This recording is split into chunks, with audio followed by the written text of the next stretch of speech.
Hello. Hello, everybody. Hi, welcome to LinkedIn Live at the CSM Focus. We're here with two experts, with Paul and Captain Franz. You want to introduce yourself? Yeah. Sure. Thank you. I'm Paul Abdool. I have been a three-time VP of Sales, a one-time 100% focused partnership person. I say that because a lot of times, and it'll probably come up in this conversation, a lot of us do partnerships as part of our other job, and it doesn't get the focus it needs. Nice. I also like your certificates in the background, Paul. Like it adds Yeah, up. I went to school. I had a life before all of this stuff. So. Nice. All right. Hey, everybody. I'm Franz. I'm head of strategic partnerships at a company called OpusClips, which is an AI video editing company. And I also published a book recently called The Book on Partnerships, How Startups Work with Partners to Sell More, Add Features, and Get Acquired. Oh, another reader. Appreciate it. Before Opus and before launching the book, I was the head of strategic partnerships at a company called Hopin and StreamYard.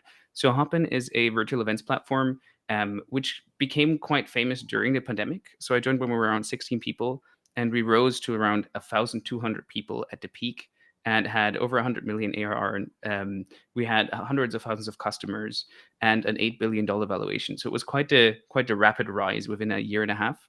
And then as the pandemic faded away, so did our virtual events business. But luckily, we also had other business lines like StreamYard, which is a live streaming company that we acquired, which still did well despite the pandemic being over. And throughout that period, like I first was on the sales side at Hopin, and then I really quickly realized that a lot of our inbound actually came from agencies, specifically events agencies, who wanted to service our solution. And so I kind of fell into partnerships like that, um, Yeah, specifically to it help out our happens. sales side and our CS side. So that's something which I'm really excited to talk about today. I've been hearing a lot of people falling into partnerships these days. It's true. There's no university course on partnerships, isn't it crazy? No, not Like there's no yet. place to learn this job. So when I actually like started out, like I had to like just go to people and ask them like, "Hey, your title is partnerships. Can you explain to me what this is?" And that's kind of like how I like got from one person to another person and just learned about this field. But luckily now there's a better way. That's right. There are some more books, and you have a handful of them there behind you. Yes, exactly. And one thing, I mean, I'm maybe jumping ahead, but one thing I want to talk about today as well is that we're doing a book giveaway for the show. So if you're interested in winning a hardcover copy of the book on partnerships, which I'm going to sign as well, all you have to do is ask a really interesting question in the chat. So we're going to show questions live during the show, and at the end, Paul, Emma, and I will judge which question was the most interesting one and who is the winner of the book on partnerships. Completely subjective. 100% subjective. Yeah, this is a Nice. best Great to see book you, ever. Faris. Yeah, Faris was there during the launch as well, because we launched it at Catalyst, which is like a big partnerships conference. Oh, there you go. Well done. Well done. I think I saw a bunch of those on LinkedIn. Yeah, All the launch activities. yeah, exactly. Like we launched it with partners as well, which was exciting. So lots of people were excited to be mentioned in the book because it's not just me who's in the book. There are actually 50 experts being mentioned, which is quite helpful as well because it wouldn't be interesting to just hear what my perspective on partnerships are, but actually also to hear from people at Monday.com, Airtable, and others how they built their programs. And there's a lot of different ways to do it. So there's no right or wrong answer. There's definitely a lot of wrongs, but there's That's true. a few different approaches, I should say. Yeah. We were just talking about how many there's some books out there, and what inspired you to write your version of partnerships? Yeah, that's a great question. Um, I think I've read around 12 books in the partnership space, and Yeah. also hundreds of blogs. Had like dozens of conversations also on my podcast, but offline as well. And then one thing which I also did was I went to a lot of these conferences and webinars, and then always took pictures of the slide. And so I had like thousands and thousands of pieces of information that I used to like come up with like my frameworks for partnerships. Um, but I never found like one piece where you could actually like just learn the basics, like what is a partnership, and like when is a good time for a startup to invest in partnerships, and which business functions can be supported for partnerships. Like these are like very basic things, but nobody like really wrote all of them down in one resource and then gave you like pointers to like these are the other things that you can learn, like use to learn. So we have like over 140 resources that are mentioned in the book, which you can then use as additional reading, which was something which was very important to me because I wanted to kind of like just summarize everything and give people like one thing they can like read and then like figure out like what their learning path should be. So that was like the idea behind it, but the way it came to be was actually kind of like funny. It was just that I host these like regular meetups in the Bay Area, and somebody introduced me as like, "Hey, this is the guy who wrote the book on partnerships." Just as a joke, just as a Before you wrote it. knows a lot about like partnerships. But I thought the ring of it was so good that I just literally that day decided I'm going to write it. Something like that happened to me once where I was wearing a watch that was a triathlon watch, and the guy said, "You can't wear that watch unless you do one." So I did one. So, inspiration comes from everywhere. There you go. Yeah, I always like to say like luck favors the prepared mind. You probably There were you- thinking about a triathlon when you got the watch, and then somebody just pushed you over the edge, They right? pushed you over. I like that. I like that. Yeah. And so similarly, like I was looking to write a book at some point anyways. I just didn't know which topic. And so it just kind of like all became clear all of a sudden that this was a topic which I knew a lot about. Or at least had like a lot of resources I could draw on. I was going to say, if anybody search Google the book on partnership, you're also your book's gonna pop up. So SEO game, yay! Yeah, the SEO game, like, it's good. Like even if you just search partnerships on Amazon, it also comes up, which is great. Amazing. So there definitely is a little bit of an element on there. But it was funny because I always was worried that like the hardest bit would be to find a name, and luckily the name was just set in that instant. It was just clear that this is what the book's going to be called. Wow. Yeah, no, that's a good point because it is a very simple title, right? Yeah, It just tells it catchy. like it is. Yeah, there it is. So I'm really grateful for you to come on to our CSM Focus. Now, our audience is mostly customer success folks. Can you kind of explain what is partnership to you? Yeah, Or a definition? definitely. A partnership for me, and like I looked up multiple definitions of this, right? It was really hard actually to answer this question because when you go to a partnerships conference, everybody talks about partnerships and alliances and channel and all these kind of things, but nobody really can describe what it means. And so what happens then to you as a partnership leader is that your inbox kind of turns into like the other folder for the company. Like everybody mentions partnership and you just kind of like get like all these emails just sent to you. It's like, oh, this customer at renewal all of a sudden wants to do a partnership. Like it's probably a partnership, but it's not a partnership. Like that's No. just somebody who wants a discount for their renewal, right? It's something which is better handled with their sales team. And so one thing which we discuss in the book and which was really important for me to like educate our team on is that what a partnership is. And so the best definition I found is from Mark Brigman, who is the CEO of Partnernomics and a great educator on this topic of partnerships. And so he defined partnerships as a relationship between two or more companies with the intent to create a competitive advantage. And so the idea is that you have a business model, like your business, for example, is to sell software, and an agency might have a business model, which is to service your software.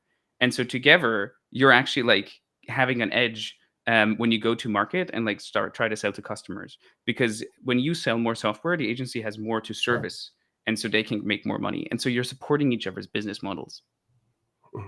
And Bob Moore, he went a little further there, but it's along those same lines, is about winning together, Yeah. right?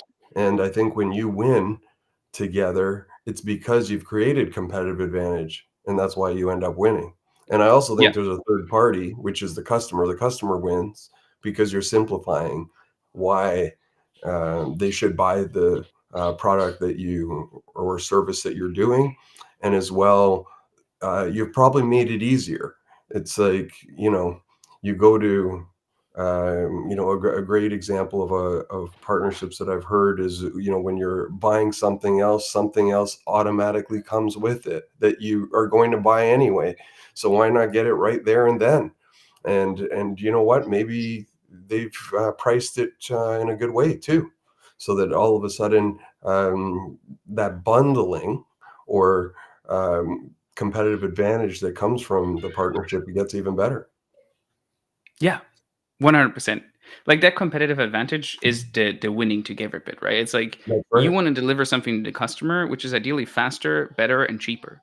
And so how can you do that, right? Like how can you deliver something which is just, a better experience for the customer, but you might not be able to deliver yourself. You mentioned something in the book that kind of found really interesting. What is buddyware? that is basically like my introduction to partnerships. It was basically that like one of our execs came to me and said like, hey, there's this agency we know, and he's like a friend of mine, and like we had drinks last night, and I think we should really do something with him. And so then you go out as a partnerships leader and like try to figure out what is the pitch here, right? Like what is the better together story? But there might not be one, right? It might just be that the better together story is that the CEOs kind of like each other, or the executives kind of like, had dinner or met at an event and thought this would be cool. And so that's kind of the idea of buddyware, right? Where you kind of just, do a partnership for the wrong reasons. The only reason you should ever engage in a partnership is because it's good for the customer. Everything else is technically, just noise. Like everything else leads you down the wrong path, because the end person, like the boss of every partnership is the customer. The customer is the one who can fire you. Your boss can like, maybe fire you from your job, but the customer is the one who can fire the entire company from solving this problem for the customer. So it's important that any partnership is rooted in like a customer need rather than in your, executive's need to just like hang out more with their buddy. So just to go down that road a bit, sometimes executives may have an instinct that says, you know what, I think we should partner with them. I haven't figured it out yet. Can you figure it out? And it sounds like you tried to go down that road, and your answer was, we shouldn't partner. Yeah. But what sort of things would you use to figure out if someone's a good partner? Yeah. I think there are a couple of things we need to first, discuss in order to get to that stage. I think the first idea, which is really important here, is that partnerships is not a team. Like one of the biggest mistakes people make is that they assume that there's a partnerships team in a company, and that's why we just kind of, like chuck all the partnerships over to them, and they Right. have their own OKRs and they do their own things, and then normally they under deliver on them, and at some point it comes a layoff and we all get laid off. Like that's traditionally how partnerships have worked. The right way to think about partnerships is that partnerships is not a team, but a strategy for every department. And so partnerships is a way to figure out like how can our department do more by leveraging partners. And so one great example would be, for example, your customer success function. Um, how can they do more with partners, right? At Hopin, we had this problem that our virtual event software was kind of complex. Like you needed a lot of graphics, you needed like your custom theme songs at the beginning of every, presentation. You needed, speaker dry runs, all these kind of services around our software. And so our customers were often overwhelmed with that and just came to us and said like, hey, can you do all of these things for us? And we didn't want to hire all these people to provide all these services because it would create this massive amount of overhead for us, where we have to like hire and recruit and train and, potentially even lay off a bunch of people depending on the seasonality of the business. And so what we did instead is that we clearly defined like these are the things that we want to do in-house, and these are the things that we want to work with partners on for our CS function. That was like the most important thing to figure out initially when you want to work with partners. So do you understand like, hey, does this partner have capabilities that we want to like offer to our customers, but that we don't think are crucial enough to have in-house? The next step is then to just figure out if the partner is the right fit. And so for that, like there's a framework which I mentioned in the book. It's from Nelson Wang, who is the head of partnerships at Airtable. He's phenomenal. Like if you want to learn about partnerships, he has a blog called Partner Principles, which I highly recommend. And I there he talks follow. about something. Yes, he's another fan. But yeah, there's a framework he talks about. It's called the 4 C's of partnerships. And so in the 4 C's of partnerships, it's really about like a easy decision-making framework to understand, like, is this like partner valid for us? Like, should we work with them? And the 4 C's are customer overlap, capabilities, commitment, and capacity. And kind of in that order as well. So customer overlap is the most important. Like, do they have customers in common with us? Because you can kind of like try to guess, like, oh, I think our customers would like this solution, or our customers would like working with this agency. But it's always like shooting in the dark. The only way to know if customers will actually like them is if they already have customers who use them, because then you can just go to those customers which are overlapping between you and them and just ask, like, hey, why are you using these two solutions? Do you think they would benefit from an integration, or do you think they would benefit from closer collaboration? Like, that's how we found a lot of agencies. Like at Hopin, we had hundreds of agencies which serviced our product, and most of the time what happened is that we just found somebody who was like servicing the Google account. And then we went in and asked them, like, hey, like, you're working with Google already on our software. Like, you seem to be doing a good job. Do you have other customers like Google that you think could use our software as well? So that's a great, way of like getting your initial partners in, because they already know your software. They already know what the customer needs are, and they already understand where you like fit in to the value proposition. Then the next C is capabilities. That's like, what kind of skills do they have? So that's like a really important one, because you want to figure out, like, if our customers need, for example, designs for their events, like, do they have designers on staff who can actually deliver these, right? Or do they have people who speak the language of the customer, for example? Like, these are the kind of capabilities we need to understand like, how do they fit into the mix again? The third one is commitment. This is not as big of an issue with smaller partners, because they're often like really excited to work with a bigger company. But like, for example, at Hopin, there were like some event agencies which have thousands of employees and are operating in 50 countries. And they also have like 300 tech partners. Then the question is like, are you actually going to be with a solution they pitch or not? And oftentimes with partners, like the small ones worked out way better than the big ones. Like, there was this tiny German agency at the time, which like had 10 people, and they just went all in on our software. They just became like basically Hopin Germany.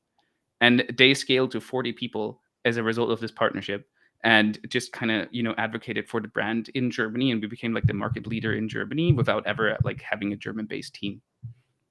Yeah, and so those things are interesting, because the math is weird, because I've run into this where that 1,000 or 2,000 person firm, they could still outsell a 10-person firm by accident.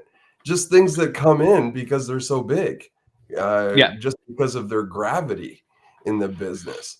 And that's what I ran into in some cases where, when I really asked them, they're Snowflake partners and Microsoft partners. And so we're a rounding error in their revenue, but they always called when that opportunity came up that was relevant. And they didn't go to anybody else. So they ended up being a great partner. So it's kind of an interesting sport when you start looking at the numbers and the data and how to break that down and who to focus on.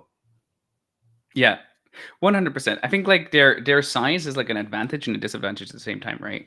On the one hand, it's an advantage because like they have just to scale, and you just kind of imagine like, wow, if we just capture like 5% of their customer base, we're going to have so many customers, right?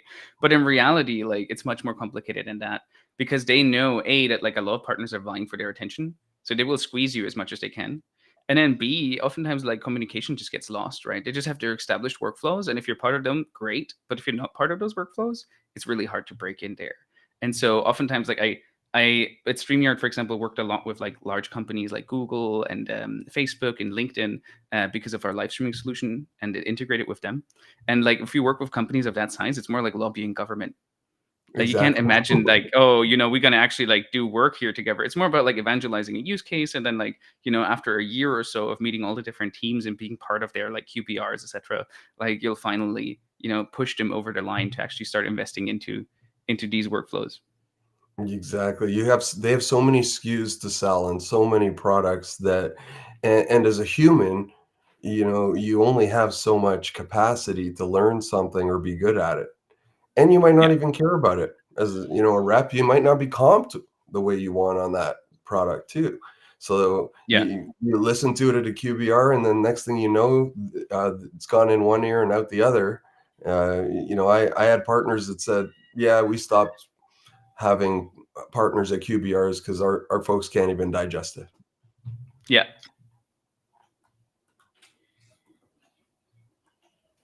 So something in your book that I found really interesting is that the different level of partnership from top to bottom. Can you like Yes. describe a little bit what it looks like? Yeah, definitely. I don't think we have a screen share here, so I'm not able to share it right now, unless I find it in the book. But so basically, what I realize with partnerships is that not all partnerships are created equal. Like again, I said like if you go to a partnerships conference, you'll just talk with people who are all like by per title in partnerships, but then the one works on marketing partners, and all they do is like affiliate marketing and brand partnerships, and they like launch things like for example. One of the examples I mentioned in the book is the Barbie movie, where the Barbie movie had over 100 brand partners. So they had like the Malibu Dream House for Barbie, or Hot Wheels partnered with Barbie to create like Barbie themed Hot Wheels cars, right? Those are kind of brand partnerships or marketing partnerships, which is one category of people. But then there are others who work on tech partners or on channel partners with agencies, for example. And so a really big thing in partnerships is trying to figure out like what partnerships do people actually want to like work on? Like, why are they at this conference, right? So what I did is like I tried to like just understand like after hundreds of conversations like what the different areas are that people work on, and what I came up with is a framework which is kind of like pyramid shaped. And so at the bottom layer you have your marketing partnerships. Those are like the brand partnerships, like I mentioned with Barbie, for example. And it's at the bottom layer because they're often the easiest to set up. There's not a lot of explanation needed. Like if you have an affiliate partner, you can just like give them a link and say like, hey, here's like maybe our logo and a couple of product pictures. Now go out and put this into your blog. And then like every time somebody clicks on the link, we'll give you a referral revenue share. Um, you can have like a lot of them. They're really easy to set up, but they're also kind of low value. Like it's very hard to drive like a lot of revenue from like a single marketing partner because there isn't really like this better together story. Maybe it's kind of cool that you like partner together and like maybe there's like an enhancement of the workflow or something like that, but they're not integrated tools and there's not like a huge value add from a marketing partner. It's more like a we like these tools, go buy them. If you go one rung up on the pyramid, you have your service partners. Now, these are partners which are interested in providing services around your tool. Like, for example, at Hopin, we mentioned the agencies, which provide services around the events platform.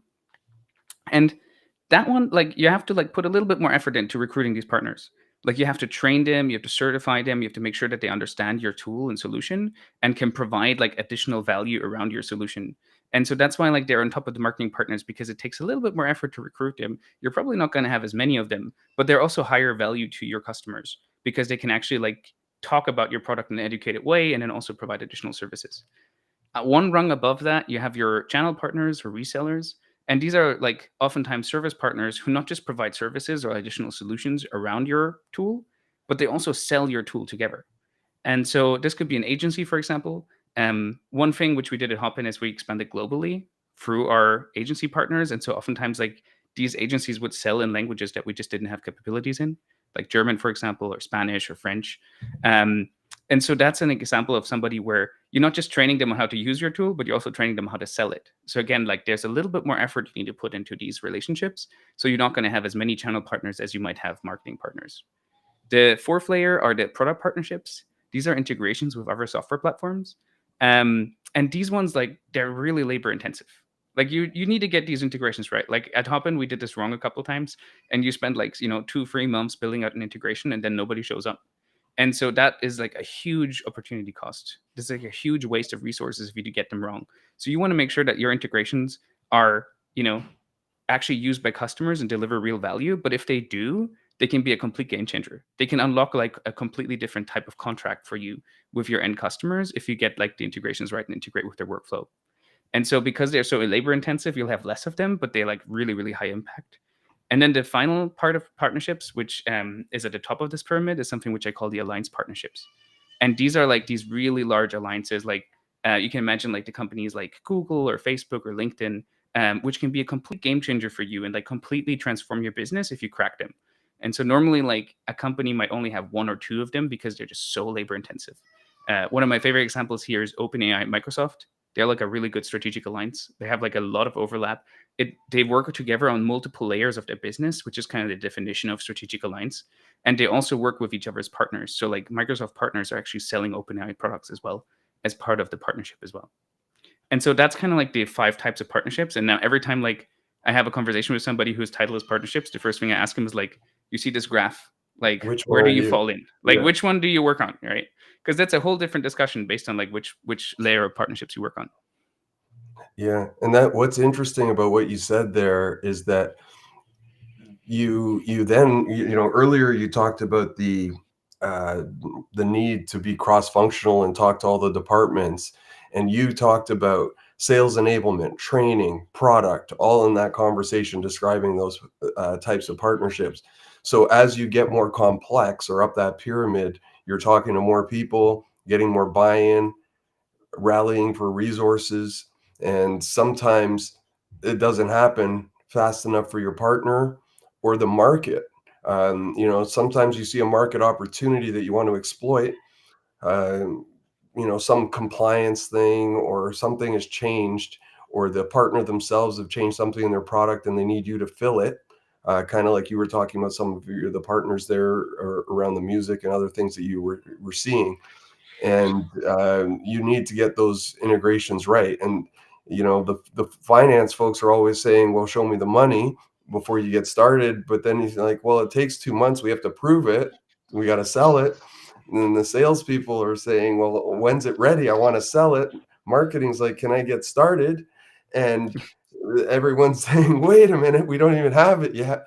So there's a lot of moving parts on those things. And so I found that the alignment internally is critical, and having a person that you can go to help drive that's important. Yeah, 100%. I think, yeah, partnerships is often a balance between speed and control. Like, do we build this in house? Because if we build it in house, like, we control the entire process, right? But it's gonna be really slow. And as you said, like, the market team is banging down your door, and they're asking like, when is this ready? The product team says like, oh, we can build it, but it will take 2 years. And It's the not sales on team our is like, we already roadmap for sold it. 6 months. It's already done. And so you're like, oh well, like, how are we going to fulfill this customer need, right? One example of this at Hopin would be, for virtual events, oftentimes people wanted like a production studio. So they wanted to have like just a green screen and like a camera crew and all that stuff. And we're like, we're not gonna like build this in house. We're not gonna like set up production studios in every city now. And so instead of like, building this in house or acquiring somebody who had production studios, we just went out to partners, found a couple of reliable, people who had production studios available, and then just sent them to business. And they gave us like a discounted rate in exchange. And then, Yeah, overnight, we basically had production studios in our product portfolio. yeah, great example. And just going back to the cross-functional stuff, you've talked about people that become partnership people, and you ask them where or what their function is. And as I was thinking through some of the cross-functional components, it's like, did you even get budget? Do you even have your own tech stack? All those things that go with it to help be successful, and that's a challenge too. Yeah, 100%. Do you often get asked by the CEO or founders or CFOs which one has the best ROI?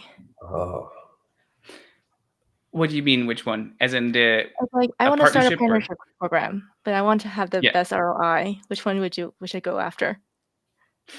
Do you mean which type of partner? Yeah. well, Yeah, you mean the layer that he was talking about? Is that what you mean, Yeah. Emma? Yes, I feel like when at CS we get often asked like, "Hey, you just roll out this enablement. When we can see the impact of the customer?" And you have to like lay out all that. I think, like Paul, you were mentioning before, everybody's like looking for that instant impact. I just yeah, wonder, in your mind, with all the type of different partnership out there, you said was the hardest yeah, one, right? Which one has the biggest impact, or where should we start? Where should we start? yeah. So I think it really depends on your business, right? Like, where do you need the most help? I think that would be a great conversation to have with your CEO, and just go like, well, partnerships can be a strategy for every department. But which department needs the most help? Because that's the kind of partnerships we're going to look into. And then also, these are the OKRs we're going to align to. Oftentimes, one of the mistakes is that you just kind of make up your own OKRs. You're like, we're going to drive, X amount of revenue, but you don't Hmm. really tie it to everybody else's. So you're just kind of on your little island doing your partnerships things, which are just never going to work, right? And so I think the first step is to figure out like which team could benefit the most, and like which areas do we need the most help in, right? And then after that, like you can look at like which parts of the business do we want to outsource, like which parts of the business do we not want to bring in, like run in house. For the CS side, or for just generally like the customer side, I think one great example is internationalization. It's often like a low hanging fruit. It's often something which people like, want to do. Like they want to break into Japan, or they want to break into Korea or something like that, or they want to expand into the German market, but they don't have the resources. Like they don't have German speakers on their team, or they don't want to like be in charge of like translating everything and keeping everything up to date. And so that's a great example of like where partners can really be a game changer for you. Because you can just need you just need to find like a couple of Korean like either resellers or agencies who are willing to like run your entire Korean business for you.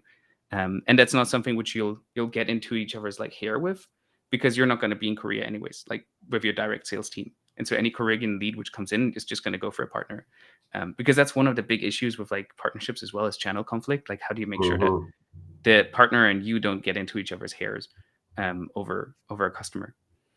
That's a great point. How would you suggest people handle inbound into a situation where there is potential for channel conflict, where you have, let's say you're an American-based organization and you have 30 partners in the US, who gets that lead that day? Yeah, that seems like a really specific question. I feel like you had this issue before. I may have had it once or twice. Yeah, it's a common issue. And I think channel conflicts, like one of the things, like there's actually a whole chapter on channel conflict in the book, just because it's like something which is discussed so often, and like nobody really like found a good answer for it. Right. And so you can mitigate it, but you can never fully eradicate it. I think like a certain degree of channel conflict will come up all the time. But you can definitely like make sure that like at least partners understand how things should work. Like reality is always more nuanced, but in an ideal world, the way to get around channel conflict is just to communicate very clearly. Like in the example, for example, I just gave with the Korean reseller, it's very clear that like any Korean lead which comes in is going to be passed to the reseller, right? And it doesn't matter if they go to a reseller directly or if they go to you. Like anybody who's in Korea is just something which you just give off to them, and they just like run that business for you. It gets trickier in like locations like the US, where maybe that's your core market, maybe you have all the capabilities. There, like the swim lanes can be not just language, but maybe also vertical. So you can say like everybody who's in the health industry or everybody who's in the finance industry, who has certain requirements, should work with this partner. Another way to filter is like by contract size. So at Hopin, for example, we wanted to make sure that like if somebody is a very large customer, like a named account, we're around 1,000 named accounts, where if an Amazon or somebody like that comes to you, like ideally they work with us directly, not through a partner. Or you would say like, anybody over $100,000 needs to sign with us directly. Everybody below that goes directly to the partner. Like these are different ways you can like slice and dice the swim lanes to like create like clear guidelines on like what should like who is going to engage this customer and who's going to sign with them directly. The reality is often messier. And at the end of the day, like if a customer insists on working through the partner rather than for you because of like contracting or something like that, you just kind of like, give in on that one. But at so least you have these general guidelines. Yeah, and even your answer was nuanced from my question too. For example, I could have two partners in Ohio, Yeah. and they both service the same market. Inbound lead comes in that should go to one or those two partners. They both want deals between 50,000 and 100,000, and this one is 75. Now what, right? So Yeah. what I ended up doing was actually keeping score. So we shared, we used a phrase balance of trade. So you gave me one, I owe you one, and that sort of thing. Or I gave you one last time, now I'm giving them to this one. And I'd be very clear with the partners about that. In some cases, it was an RFP, give them both to them, and then they can, fight over it in the RFP world. Yeah. But we had that built right into our CRM, so it started to keep good score, and then we could check the data on who was bringing business and who we were sharing business with too. Yeah. I think that's such a good point as well. Like especially the last one on like the RFP. It's not always doable, but ideally what you want is your customers to have options. Mhm. Because what happens is, like, if you have only one partner in Ohio, for example, and you're like, well, this is the one partner in Ohio, and like deal with it. What that partner will do oftentimes is to just raise their prices because they know that they have a monopoly on They're services in captured, Ohio. yeah, And yeah. so then they're like, well, nobody else is providing it, and you're stuck with us now. And so then normally what happens if you don't have competition is like prices increase and quality decreases. And so what happens there, a way to mitigate that is actually not just more regulation and more, contracting, but instead just to introduce more partners. Because once there are like two partners in Ohio, all of a sudden like there's competition and they have to like start, competing on price and then increasing quality as well.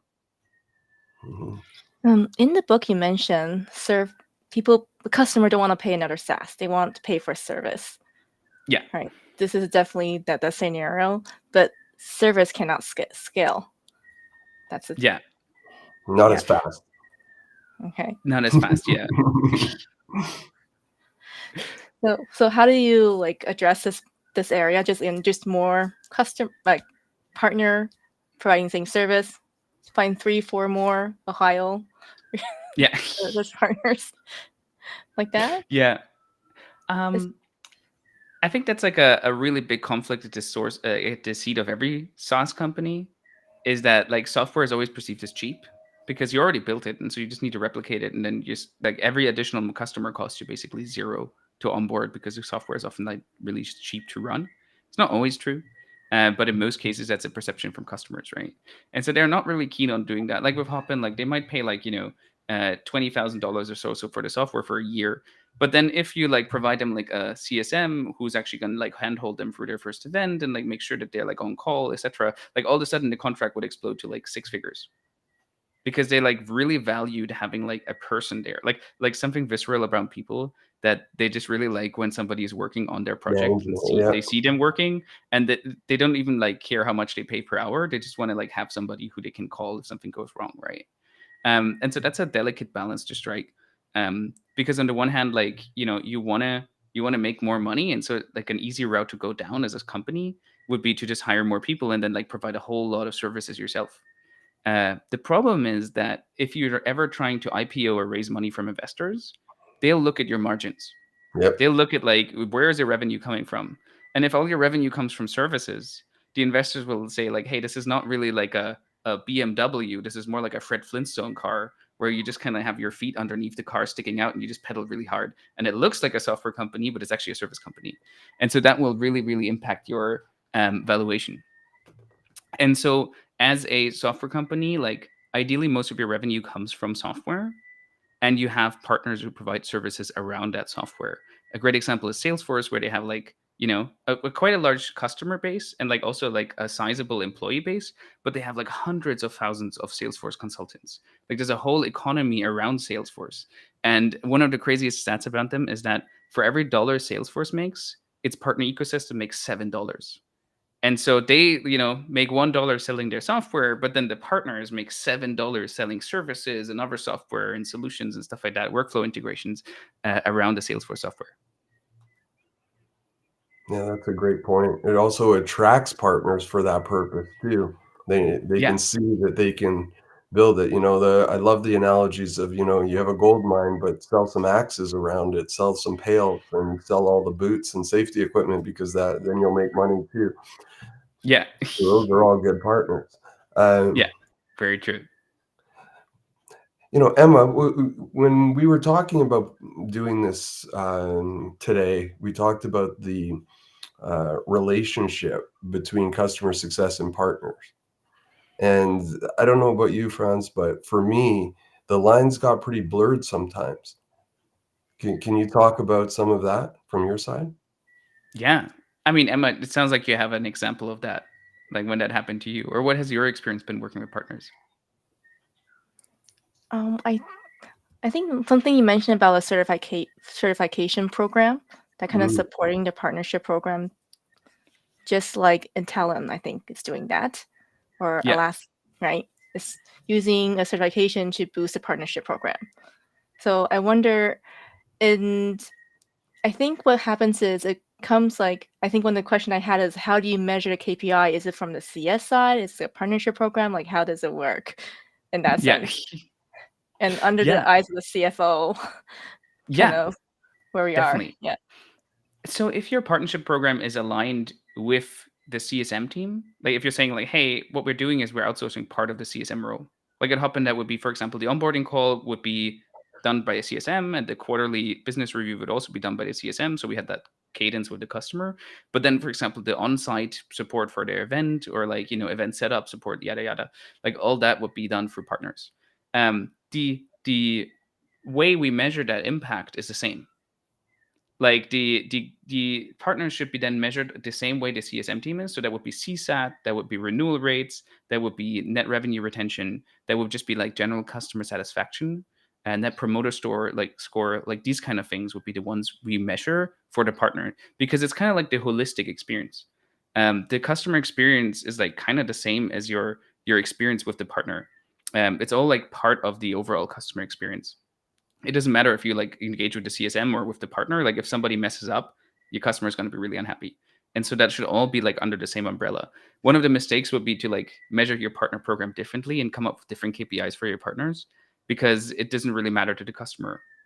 Like the customer doesn't care, if their event was messed up by a partner or by the CSM. Like ultimately, like the only thing they care about is that the event was successful.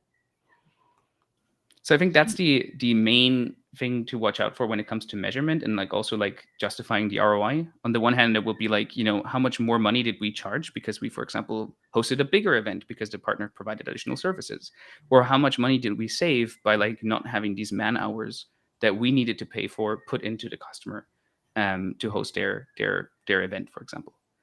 So that's kind of like the way I would pitch it to the CFO. Would be like, on the one hand, like we sold more like contract value, but then at the same time, we also saved a bunch of money by outsourcing part of our business. Just coming to another question. In your opinion, when should we start setting up partner operations or dedicated partner success team? Yeah, that's a good question. I think generally speaking, like in a startup, like the CEO is the first one who works in partnerships normally.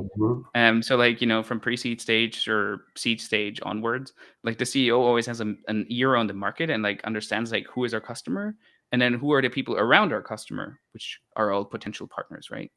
Then as you grow, it's oftentimes somebody in the company who falls into partnerships, right? It's not very uncommon for, a sales leader, for example, to all of a sudden become a partnerships leader like you did, Paul.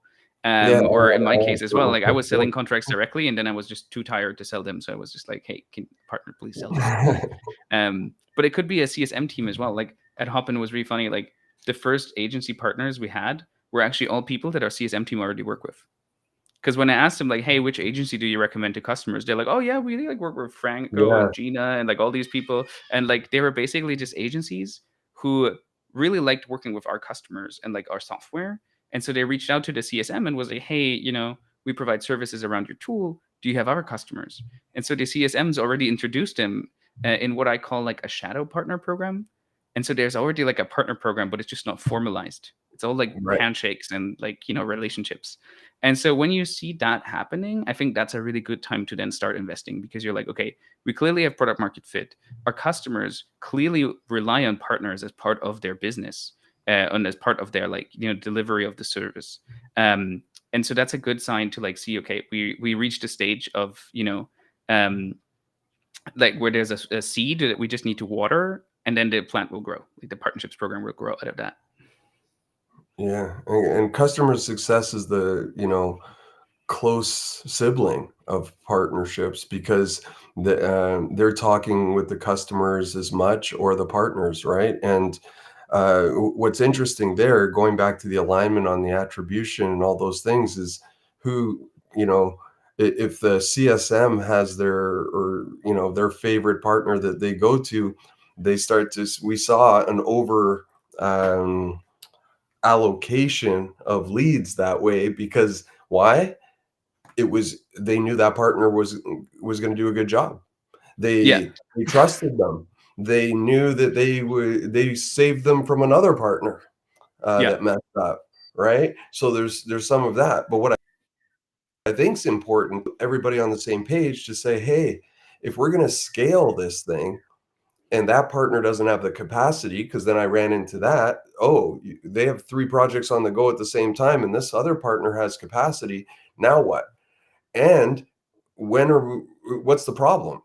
Why aren't you? Well, maybe we have to train them. Maybe they don't have the sales enablement or they're not certified. Why aren't they certified?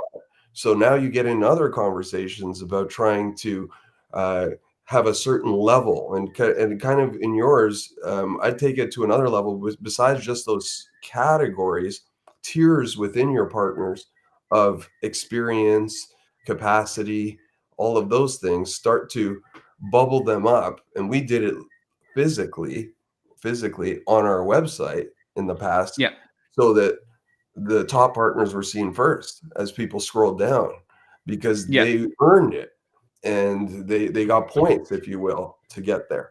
So a lot of those things can affect the whole system. Yeah, definitely.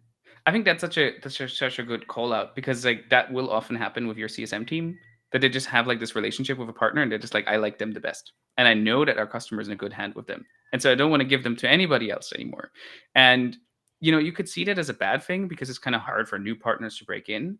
But as long as that partner has capacity to service your customers well, and as long as there's still enough competition to not like create partner concentration risk, where you're like worried that partner is becoming too powerful, has too many relationships with your customers, could start negotiating against you, or could start tanking your business, it's actually not a bad thing. Because if you have a couple of partners who like are really, really successful, that will attract everybody else to your partner program. Like at Hopin, we had like, one agency in Germany, which went from like 10 employees to 40 employees and multi-million-dollar revenue in less than a year. And like that success story is something you can then show to all the other people in Germany and in Europe in general, and just say like, hey, if you want to be like a successful agency, like you should jump on our bandwagon, right? And so I don't think it's a bad thing if some partners are like exponentially successful compared to everybody else. It would be wrong to assume that every partner would get roughly the same amount of leads and roughly the same, results. Like that's just not how the free market works. Some people are just really good at what they do, right? Yeah. And I like that term, partner concentration risk. That's the term of the day so far for me, because I think I've seen it. You have so much responsibility, laid on that partner that it could all of a sudden break if they go rogue or they choose a different way to go. So that's very interesting. Yeah, definitely. I have this really interesting questions from Ferris. Yes. So in your experience, have sales or customer service, let's say SaaS, have been more successful in really embracing the partnership motion? That's a great question. I also want to call out that this is the first question we got from the audience so far. So Ferris is right now in the lead to win a hardcover copy of the book. So if you have any interesting questions, now is the time. But yeah, Ferris, I think it really depends on a company. And like, again, like what do they need support with? If you have a successful like direct sales motion, then you don't need to introduce partners and the resulting channel conflict. Like channel conflict is a much bigger issue on the sales side than it is on the customer service side. Because on the customer service side, normally like what you outsource to partners is all the things that you don't want to do internally because they're like too labor intensive or like too niche to a specific industry that your team can't really cover them, right? On the sales side, it's a little bit more tricky, right? Like you could probably go direct, but then the partner might have like already existing relationships with a customer, and so it's easier if they sell. But then you have to like either give them a commission or they like want to sell additional services on top. So it's a lot more complicated, I think, on the sales side. But the partner motion works for both, as long as you create like clear swim lanes on what exactly are the responsibilities of each party involved. Yeah, I think the short answer is yes. But as Franz said, yes, it can get complicated really fast if you don't put rules in place.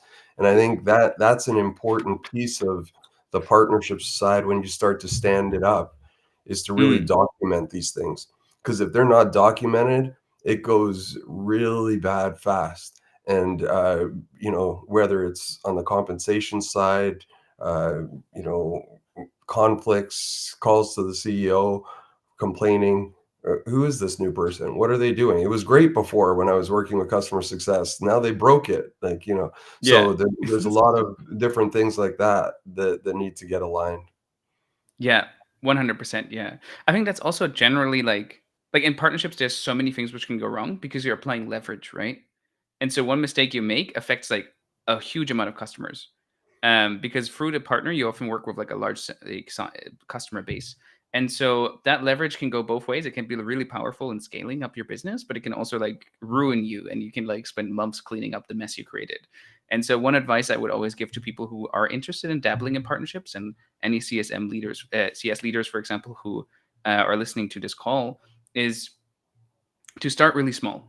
Like start with like a handful of customers, maybe like 5 or 10, just like a good sample size. Um, and trying to figure out like how partnerships can help them and like which partners you should work with. And then with these kind of like handful of partners that you identified, you can then like test out different models. Because if you mess up with like four or five partners, it's kind of easy to clean up. Like you just need to have 5 calls and go like, hey, listen, like we gave you too cheap of a deal, for example. Like it was a mistake. Like you actually are like, undercutting us on price with our customer. Like that's still an easy conversation to have. If you see like a couple of partners working out well and you immediately could scale up to 300, it's just going to be a nightmare. Like it could actually derail your entire business because then your partners, for example, come into conflict with your sales team, or like your CSMs feel threatened by the agency partners because they feel like, hey, these people are stealing my job. So then there's a lot of like internal politics which happen. And so if you start small, it's really easy to like identify these issues, fix them, and only when you feel like you're ready to scale, you actually then ramp up. The good news is also that like normally at one partner can handle a lot of customers, and so you oftentimes don't even need that big scale. If you just have a couple of partners who provide services, that's oftentimes already enough to like cover most of your customer base, and they will grow alongside your business as well. Question. I just want to comment on that. So let's talk that through. You're talking about partners servicing if you are giving them a lead. That's what you're talking about. That's one of the ways in the CSM side, yeah.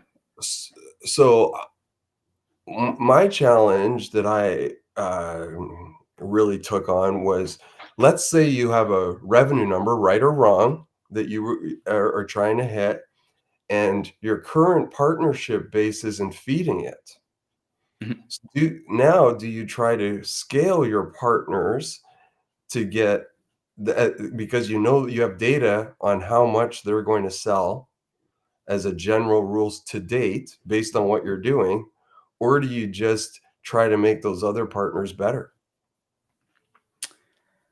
That's a good question, and I think it really boils down to like the maturity of your program. Like eventually you'll need more partners.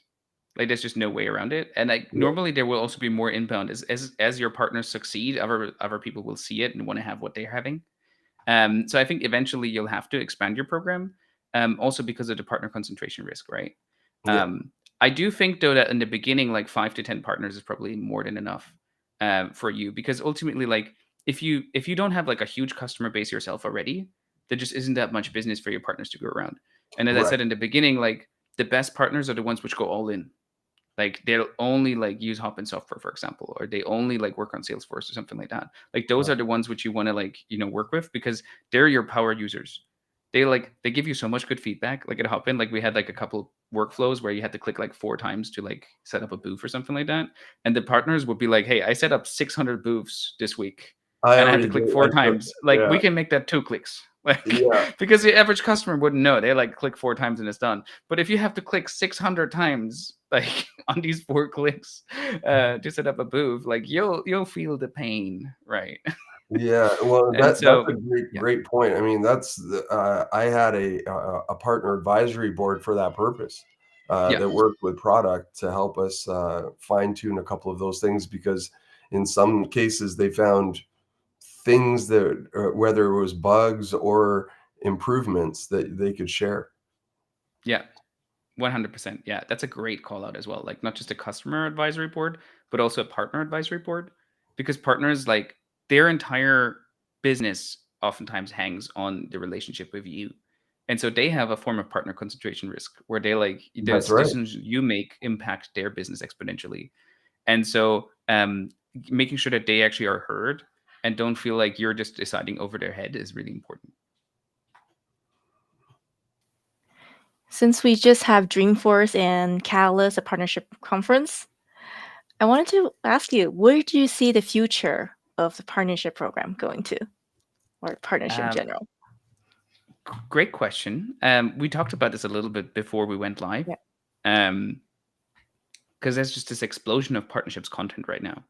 Like my book is obviously one of many books which launched this year. I think there were around 6 books or so which launched this year, and there are a lot of people who are like creating, podcasts and blog posts, and then also podcasts like yours, which are CS focused, are actually like talking about partnerships now as well, which is great to see. But I think right now we're still in like the craftsman stage of partnerships. So Greg Portnoy, who's a thought leader in our space and CEO of Euler, which is a PRM company, like he actually talked about the 16 jobs the average partnerships professional has to do. And so that means that you're, as a partnerships professional, not just like the person who like talks to partners, but you're also making business cases internally. You're educating your teams. You're trying to get like budget.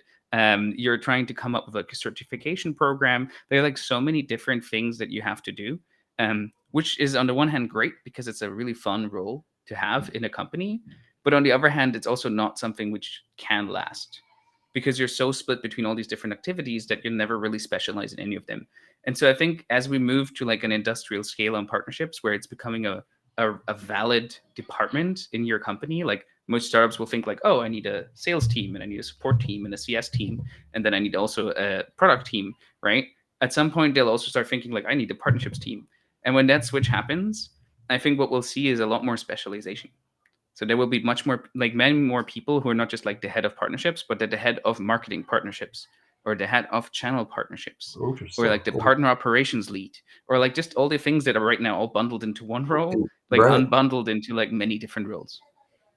Yeah, I've jokingly said that the partnership person, or at least the inaugural partnership person, is the Secretary of State, and that person who does all those roles, because and they're harder to find because that person has to have some general business knowledge of a lot of areas.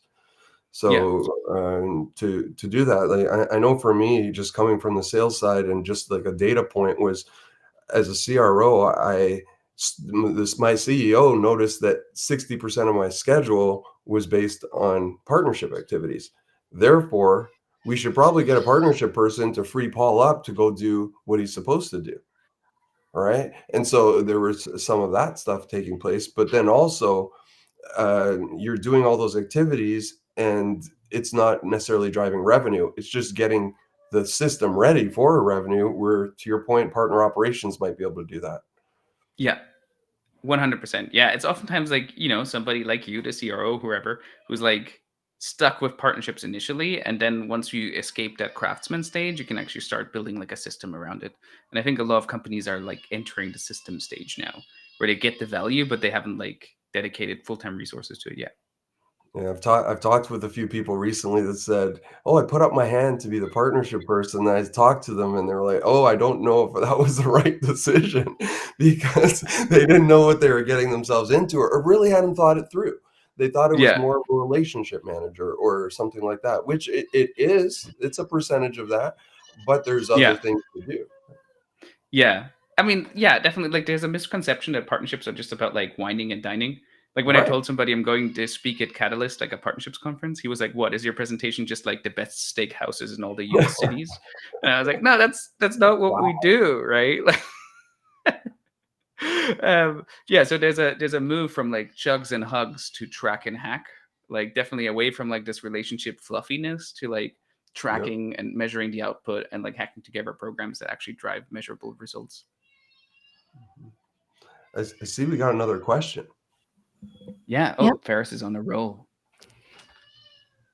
All right. Go ahead. Flat payment versus percentage payment for referrals. Any thoughts? Which one works better? Great question. I would love to hear your thoughts on it as well, Paul and Emma. But I mean, for me personally, I'm not a fan of referral fees. If you've read the book, like there's a whole section on why. But the issue is that you're introducing a new business model into the relationship. Like the agency's business model, for example, is to provide services, and your business model is to sell software. But if you sell them, like if you give them like a referral fee, then all of a sudden there's this new revenue stream which might completely disrupt the way they do business, because they're like, oh, now I like, want to focus on making referrals rather than providing services. And so it can create a lot more confusion by providing like referral fees. That being said, like in a lot of industries, like it's common to work on commission or to work on referral fees, so there's no way around it.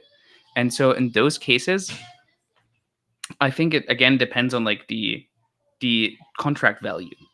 Like if you have like a commission based model, then obviously percentage payment is better, because the customer, like the partner, then has an incentive to actually like make this as big of a deal as possible. Like they can like upsell them before they even hit your table and just say like, okay, instead of 50, like we want to make this a 100K deal. Versus if it's a flat payment, like they don't care how big the deal is. They just want to make that one introduction, right?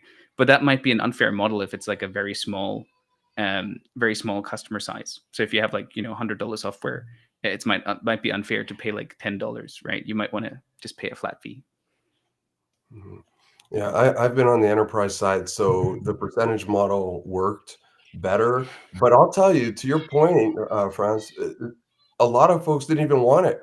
They said, keep your money, put it into something to help me build more revenue, because it also breaks my neutrality component. I'm a product and another one that's competitive so that they have a choice. So Yeah. it then all of a sudden swayed it, because when the buyer then believed that they were biased on something because they're getting paid.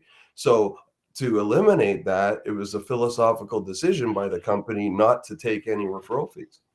Yeah, that's a great point. And you see that from a lot of very large companies, or like companies which have a great reputation, that they don't want to like work on commissions. Like one of my former bosses said the only group which operates on like fees is the mafia.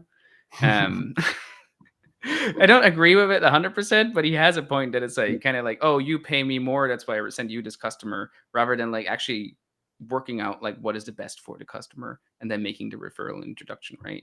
The visual is And great, though. The visual is great. yeah, exactly. But I think generally it's also just about aligning incentives, like making sure that what you want is the same as what the Yeah. customer, the partner wants. And so the percentage-based model, for example, like you want as big a deal as possible, and so then the partner will also want a big a deal as possible, right?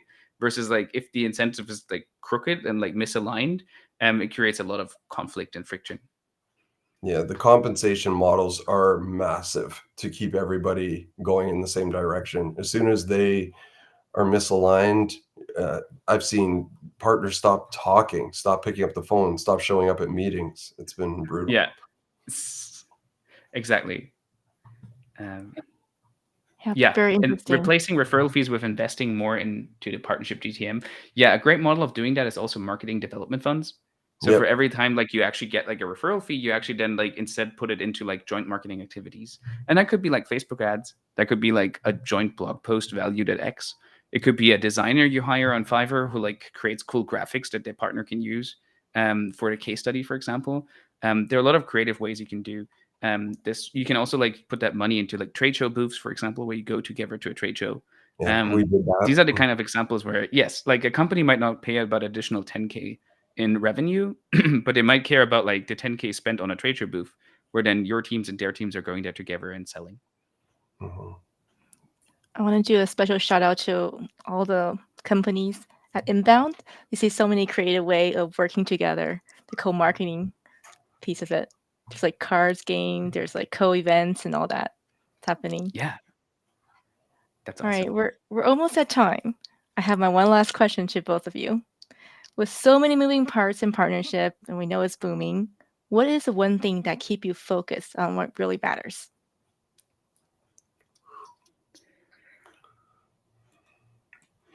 I'll let Franz think for a second. For me, as somebody who's been predominantly on the sales side for most of my career, revenue is something that you need to focus on early. When I say early, I think you need to set up the infrastructure and systems as fast as possible first, and then try to get the revenue engine going. Because if not, people start to question, is this worth it? Yeah, Yeah. 100%.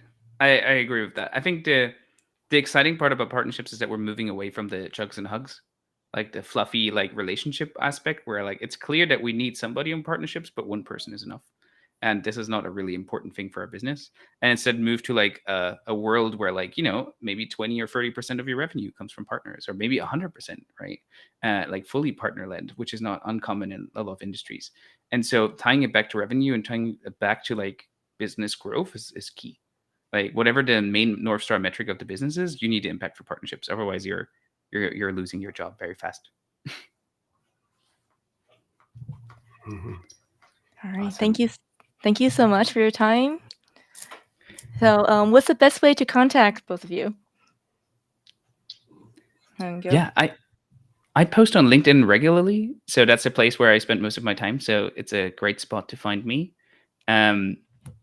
Oh, I see you're here. Yes. So if you have any There you questions or want to go. learn more about the book or want to have your book signed, like you should just come to one of our San Francisco Bay Area meetups for partnership leaders as well. And I do want to give a shout out to Faris, who just won a hardcover copy of the book. Absolutely, he did. He deserved it. Like so many great questions and participation I throughout the love show. it. I So love it. I'll be in Yes. touch. And I too am quite active on LinkedIn, so you can reach me there. I blog or post about partnerships on a regular basis. It's how I got to know some of the folks that Franz would mention on this call.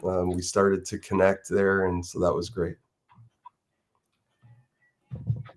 Thank you so much for your time, and thank you for everybody who participated today.